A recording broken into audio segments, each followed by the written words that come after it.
Good afternoon, everyone. Welcome to today's Sticky Learning Lunch. We're just waiting for the last few, or the next few people, to arrive into today's session. Just going to give them the opportunity to arrive as we get set up. Get a little bit more light on this situation. How are we all? On a scale of 1 to 10, 1 being terrible, 10 being phenomenal, how are we feeling today so far? Chris, good to see you again. Colin, see you. Gina, hello again.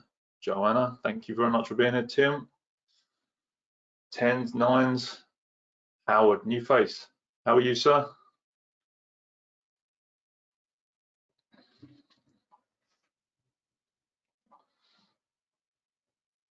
Good to be with you as well. Thank you very much, Chris. I appreciate it.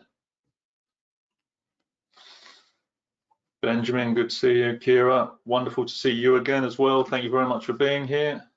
Just while we're letting the last people in, at 1 to 10, how are you feeling? 1 terrible, 10 phenomenal. Where are you on today's scale? We can give it not even 30 seconds and we're going to dive into today's content. A 9 with an exclamation mark, crikey. Definite, 7.5. Let's see if we can lift that up a little bit with today. Right, let's dive in.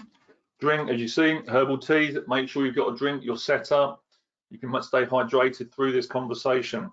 Phones, as always, that's what I'm looking down at right now. Let's make sure you are on flight mode.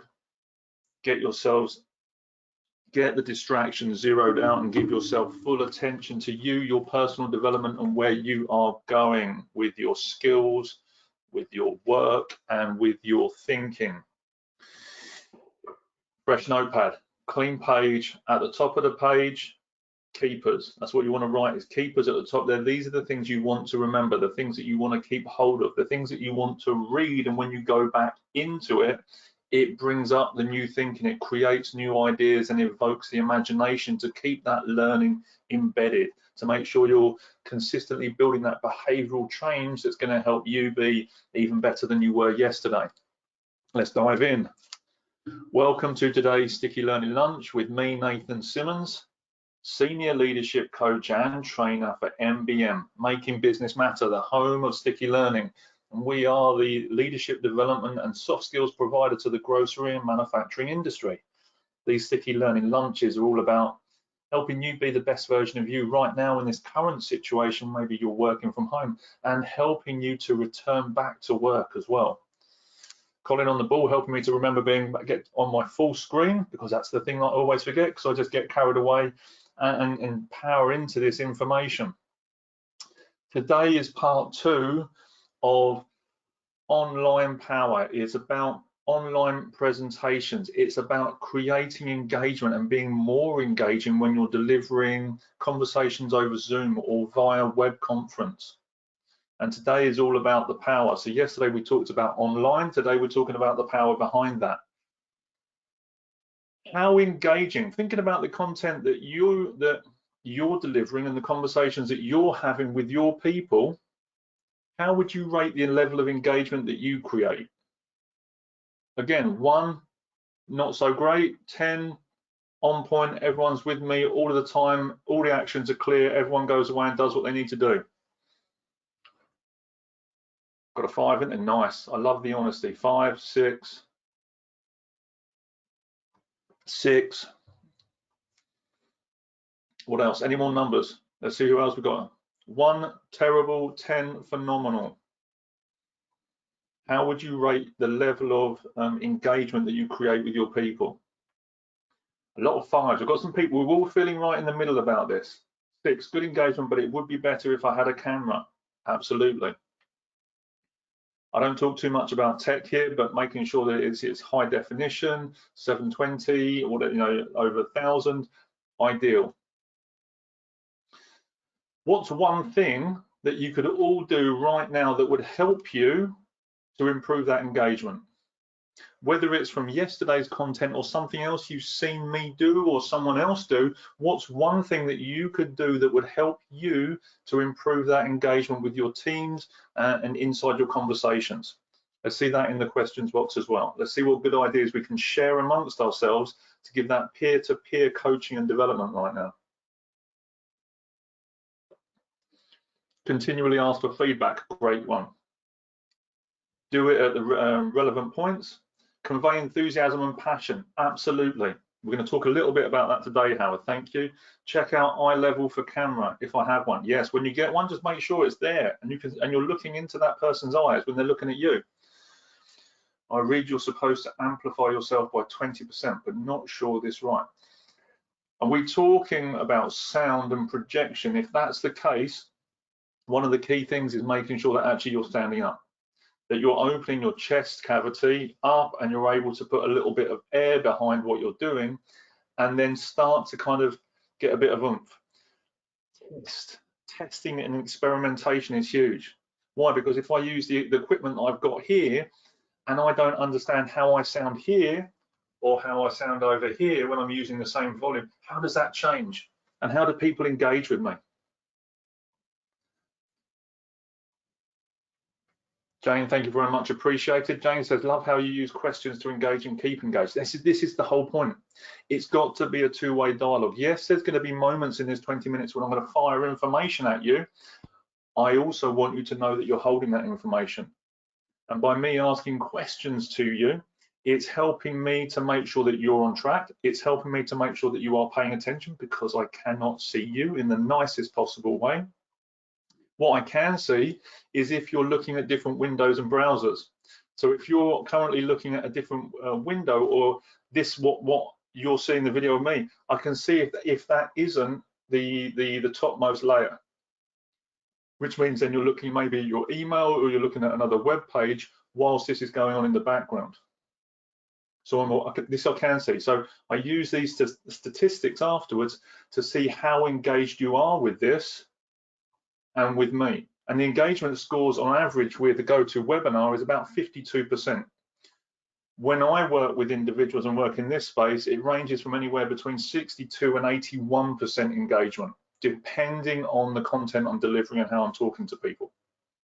Because of the questions I'm asking. How many screens do you have? Open, I only have one window, and then I have the rear display, which is PowerPoint. But I can see when other people have got, they've minimized the windows and they've got a selection of tabs open. If I'm not the top one, I can see whether you're engaging with me or whether you've got something else over the top of that, or something that you deem a higher priority. So it's about that engagement. It's about watching, and me gauging those reactions and feeling how people are going at, and then asking the questions to bring the dialogue back. This is vital for when you're doing this with people in your team meetings, in your presentations. Ask questions. One, because it creates a certain amount of authority. If you get stopped by the police, who's asking the questions? Tell me in the question box. If you get stopped by the police, who's asking the questions? Jane's laughing. It instantly creates a certain amount of authority. I'm interested in you, and your response is, "Oh, he's interested in me. Therefore, okay, this person, there's a level of trust or engagement or or rapport being built here. What's going on here? Let's answer these questions and see where this conversation goes." This is super important. We understand this as well. But look, let's dive into this today.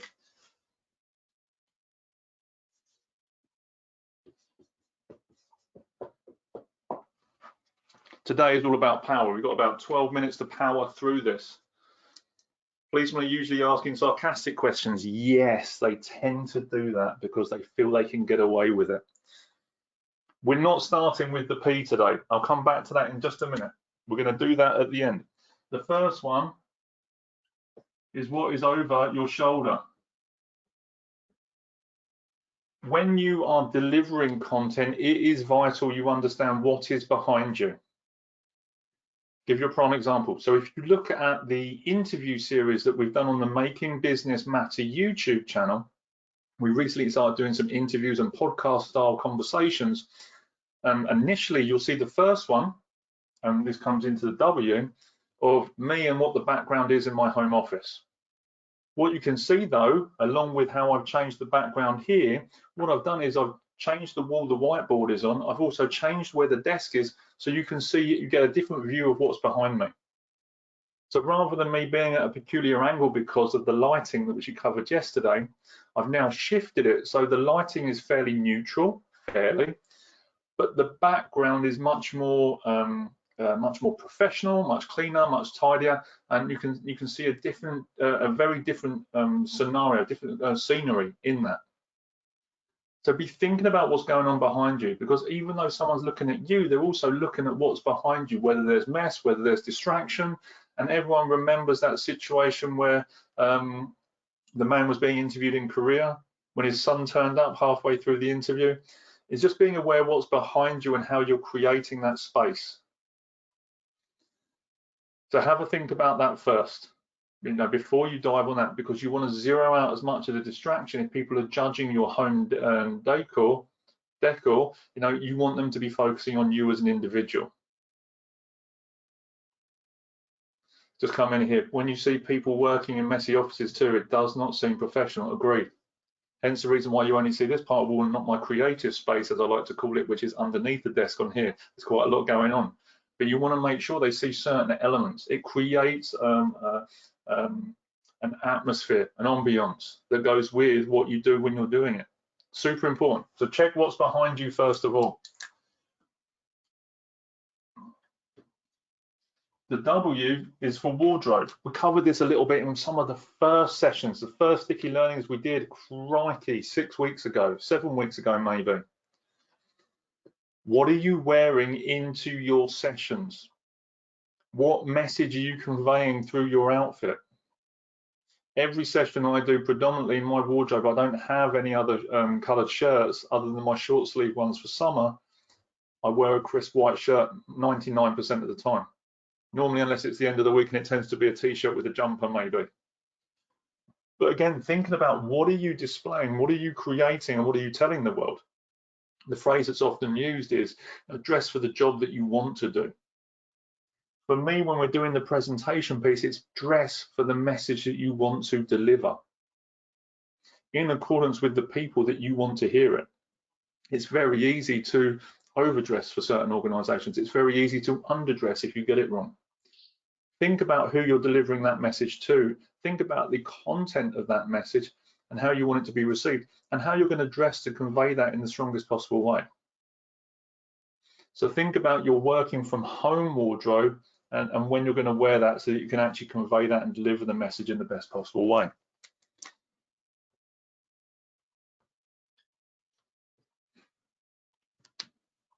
Ears only. As I said yesterday, part of the challenge we have is how our brains are overworking. Where are we now? 9 weeks in, 10 weeks in, maybe for some of us, to this the physical distancing that we're experiencing now. Who here currently, yes or no, is still getting tired halfway, 3/4 of the way through the day because of the number of video calls that they're doing? Yes or no? Who's getting tired at this point in time? Yes, and we're still doing it, aren't we? Even after 9, 10 weeks, it's still tiring. Who else? I'm restricting that now. Yes, a good shout. Yeah, restrict your time. Jane has put on there, absolutely great thing on here. I'm restricting that now, which is why we do ears only. All of a sudden, we go into lockdown and everything's video conferencing. What happened to good old-fashioned telephones? Call me old-fashioned, call me strange, just because we're in lockdown doesn't mean we need to do video conferencing all the time. Unless we're doing this content here. And Joanna, thanks for being here again. It's your third time today. I think it was Jane yesterday, this was her third one. There's a lot going on, and we're making a lot of demands on ourselves visually and mentally as we're doing this. Switch to ears only. Go and use a telephone. And the reason I suggest using a telephone is because when we're doing video conferencing, what's the reason people normally turn the video off? Let me know in the chat box, in the question box, what's the reason people normally turn the video off if they're doing video conferencing?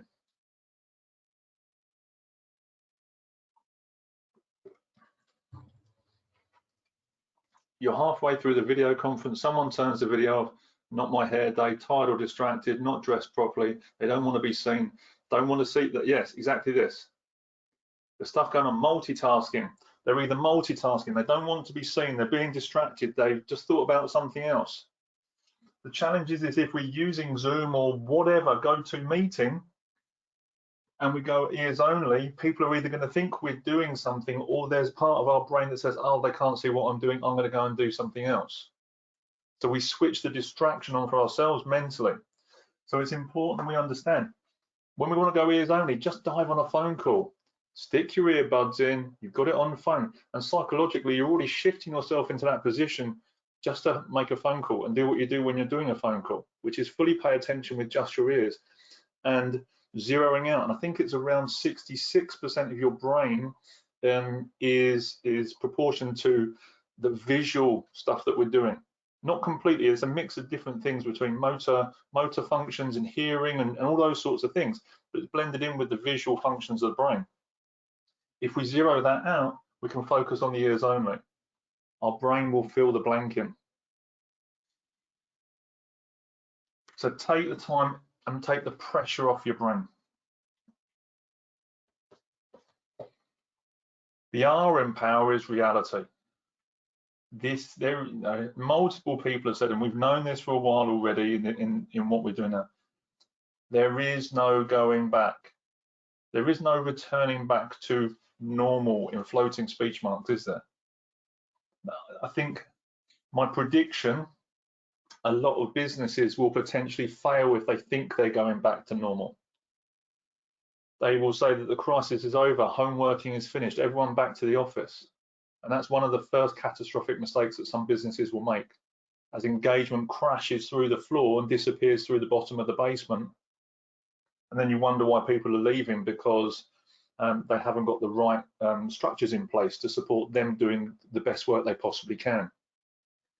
Using this kind of technology in this kind of way, this is the new norm. This is part of the brave new world. So it's important we get used to it. Understand the functions, understand the different platforms, and understand how you can best benefit and use them, whether it's the webinar function in Zoom, which is part of the paid for platform, or whether it's understanding how you mute everyone and making sure they can't take themselves off mute, which I'm no doubt has caused multiple problems in team meetings. So understand the functionality of it and do your best to kind of give yourself the time and the breaks, etc. You need to recharge your battery, your social battery, as well as your Zoom battery or web conferencing battery, so that actually you can come in and deliver the best. As we talked about yesterday, it's making sure that you're giving yourself those breaks. Before we dive into this last part, very quickly, what's been useful so far from these last 4 elements before we get into the P for power? What's been useful so far?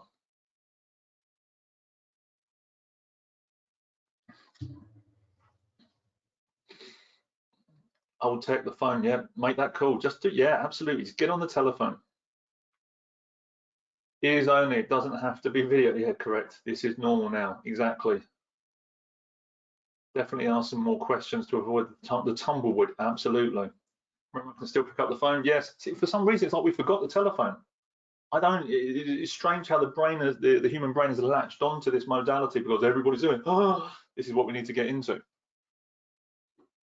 Understanding the OW,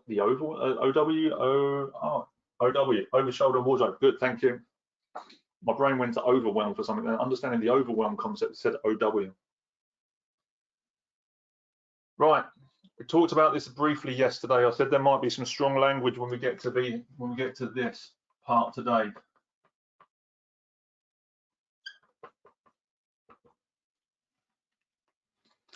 Just to make sure everyone's okay with this, please, can everyone type their favorite swear word in the questions box? It won't be shared with anyone else. Just want to see how okay we are with swearing, because there's one straight away. Cry, pow, Joanna, good. Good. there's a reason. I don't really, absolutely fine. I'm completely okay with that. I'm just going to say this, so I'll leave the expletive up there and you can fill it in for yourself. The first thing we want to look at is your message, not you. When I talk about the proud presenter, it's about understanding you need to be proud. If you're delivering content, if you're delivering a message, if you're delivering something that you need to convey to those people, that audience, it is about the message, not you. When we start to make it about ourselves and our egos, we're starting to think, what are they thinking about us? And in truth, they're thinking nothing about you. They're too busy thinking, what are you thinking about them? And we have this strange mismatch. And I've shared that idea before, and I'll share it a million times before I die. But it's always about your message. It's not about you. And when you put it into this context, I can make sure that I'm going to deliver the right level of content, the right level of information that is going to support these people. And I'm going to do that in the best way possible. Does it matter if I'm wearing odd socks? Does it matter if my cufflinks match my tie? Which I do try and do. It doesn't genuinely matter if it does or doesn't. Am I starting to worry about whether I will miss content or miss out a word? And in truth, they'll never actually know anyway. You'll be the only person that knows if you miss any of your content. The person in the audience, the person on the other side of the screen, will always feel they get 100% value, 100% of the content, whether you know you've missed it or not. I just may know that today I may have only provided 75 or 80% of what I know I could be doing. So next time I'll improve it. So when we start to think like this, all I'm going to do is add value. I'm going to convey as much of this message to these people as possible, and they're going to get exactly what they need out of it. Number 2, get passionate. Simon Sinek says, people don't buy what you do, they buy why you do it. And why I do what I do is because I want to give people this information. I want to share this stuff, which is phenomenally important, phenomenally powerful, and phenomenally necessary to help people get their message across. And if I do that in a monotone, because I'm too busy hunched over my laptop, sitting at my desk with a bunch of half-drunk, cups of tea behind me, is anybody going to actually believe what I'm saying? How many of you would have turned up on day 1 of Sticky Learning Lunches and still been here now, or even if you turned up yesterday, how many of you would be here today if yesterday was boring? Yes or no? Would you be here if yesterday was boring? No way. No, no, no, no, no, no, no. Correct answer. Don't do boring. I believe in what I teach. I believe in the lessons that I've learned. I believe in sharing that stuff so you can be more incredible than yesterday. Yeah, and that involves me making sure the message is clear. Never. This is why I keep signing up. Thank you, Colin. And it is about showing up.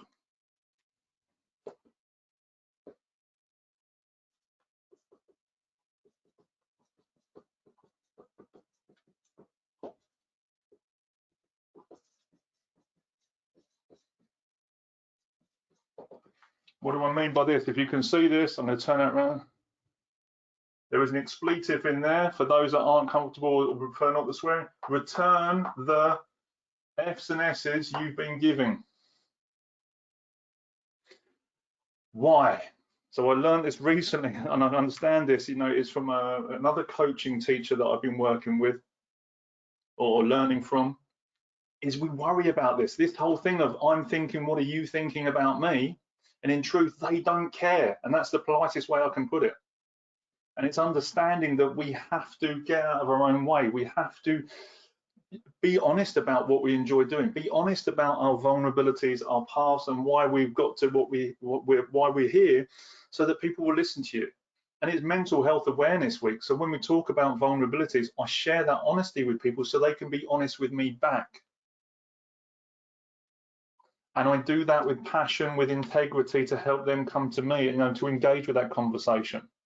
When I'm talking to you now about how to set goals, how to build your PDP, how to get yourself better at online presentations, I need to get out of anything, any critical thinking. The voice of the critic in my head that might be stopping. Oh, who do you think you are to do this? Who do you think you are to say that?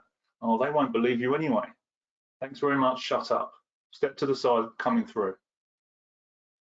So you need to return the whatever it is you've been holding, you've been giving, so you can turn up and turn out. Because if you're not doing that, people are going to get bored. People are going to fail to engage. People are going to switch off. People are going to be doing other things over the top of you and not listening. So when we stop worrying what we think other people think of us, get passionate about what we're doing, we can deliver the message. And when we're delivering the message, then we can tweak and adjust. We deliver the content. We listen for the feedback. We iterate. And then we up level. Again, test. We deliver the content. We listen for the feedback, whether it's here, comments, whatever, testimonials. We iterate, and then we level up. It starts here, though. Get out of your own way, get passionate, deliver your message, and all the other stuff will come. Time. What has been useful from today's content that is going to help you deliver an even stronger team meeting when you finish this conversation today with me?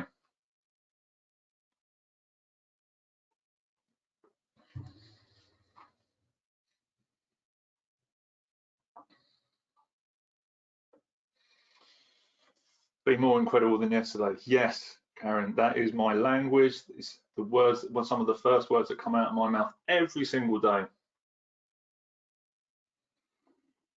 Gauge, listen, and answer all the questions. Yeah, it's all about the message, not you, every time. It's been good to reflect and then look to improve, always. Even if you make, Jane, a 1% improvement every single day, it is not 365%, improvement over a year. It's compounded. And even if you spend, the next 100 days, 1 hour making an improvement over that course of that 100 days, at the end of it, you will be so far in advance of where you were and probably head and shoulders above all your competition as well in any area you work on. Get passionate. It's not about me, absolutely. Information given about Proud Presenter and be passionate. Just a snippet.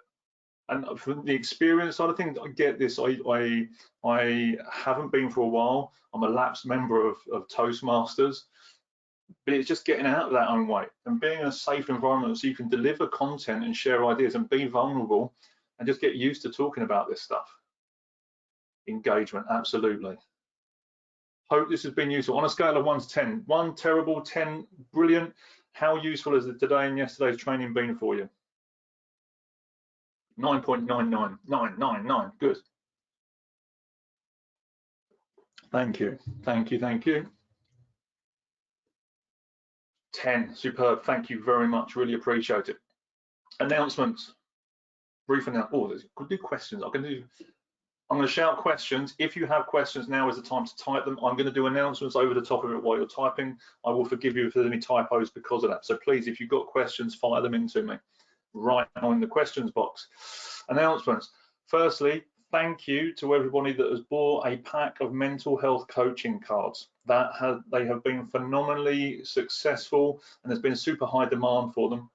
And I just want to say thank you to everyone that has bought a deck and have bought a set of those and is sharing them with themselves in their work and this element. Over the last 10 days, we've sold 45 packets of them. So that means to me that HR professionals and leaders and individuals are buying those cards, and it's going to make one small adjustment to some of those conversations, especially in mental health. We know these are conversations we need to have. The decks of cards are going out there. And even if people are using just one question out that deck, that's a 1% improvement in the conversation. That's all I care about. And we can change the face and dynamic of mental health conversations through these cards. Where do we get the coaching? Where do we get the cards?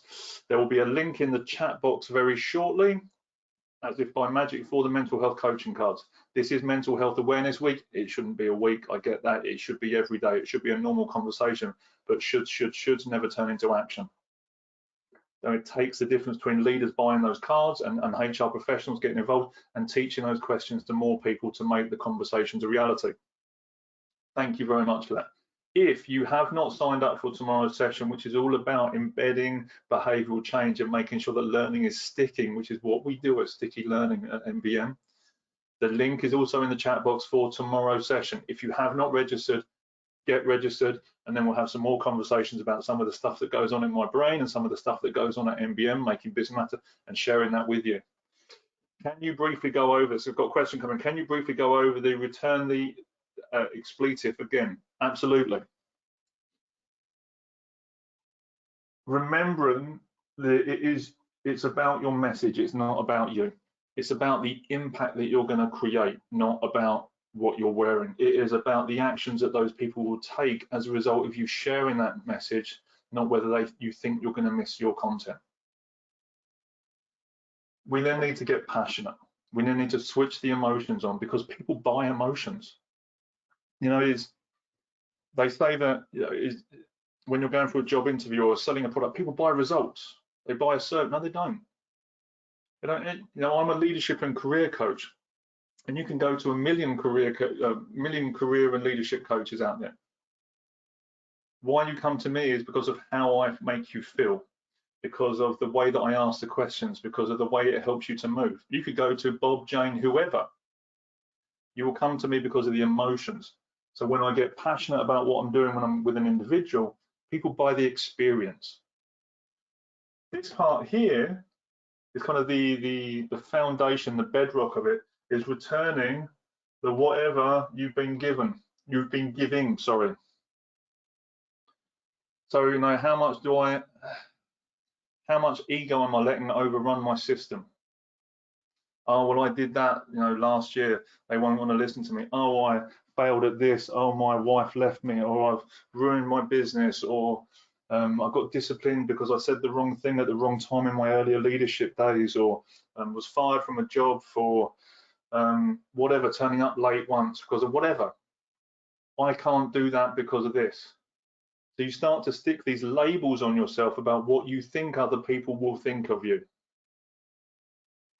And we start to play emotional buckaroo, you know, the old plastic horse where you put the things onto it and eventually the horse goes crazy and all the contents flies off the horse, off the mule.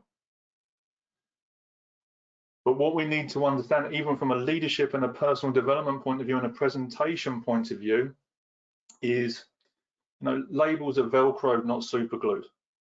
And we can change them at any given time, and we can learn to respond and react in very, very different ways based on that. But if I'm constantly worrying about what everyone else is thinking of me, I'm always going to get stuck in a moment. And it will always be based on stuff that's happened in the past. It's like driving around in a car, constantly looking out the rearview mirror and wondering why you're crashing into things. The problem is, though, that rear view mirror more often not gets so big and so all-encompassing, it becomes as big as the windscreen. And as a result of that, we have more accidents. And as we're looking in the rear view mirror, looking behind us, we then get to see more things to complain about why our life was is so difficult moving forward. So we have to return all of the things that we've been giving that have been holding us back. What are we putting all our energy into that is holding us back? So when you start to think like this about whether it's presentations, your job, your career, your development, where you're going in life, your career aspirations, your life aspirations, the moment we stop that and we can start to understand that maybe a stained past doesn't lead to a stagnant future, we can change the dynamic of what we're doing and what we're delivering, because we'll be more passionate about where we're at and what we can give and what we're contributing. Hope that answers the question, Tim. Awesome. Thank you very much for today. I have had an absolute ball delivering it today and yesterday. If your teams, actually, let me ask a different question. Who here's teams would benefit from experiencing some of this content, whether it's presentation skills, whether it's personal development, whether it's coaching skills? Who here's teams would benefit from having a conversation with me and helping to share some of this content? Appreciate it, Colin. If you believe your team members and people in your teams would benefit from seeing some of this content, whether live, whether it's as a virtual classroom, whatever, we do have virtual classrooms available. Please reach out. We're going to put a link into the box below for virtual classrooms in just a moment. Please reach out. Let's have a conversation. I want to help you to help your teams to be even more incredible than yesterday. I want to help you to develop them even further so your business just goes from strength to strength. That's what we're here for at Making Business Matter. I hope you found today useful. If you're watching this on YouTube on a recording, make sure you hit subscribe, make sure you hit share, and I'd like to see you in tomorrow's session, in the next session. Everybody, thanks very much for today. Have a wonderful rest of your day, and I'll get to speak to you tomorrow at 1 o'clock for the next Sticky Learning Lunch. Have a wonderful day. Cheers. Bye.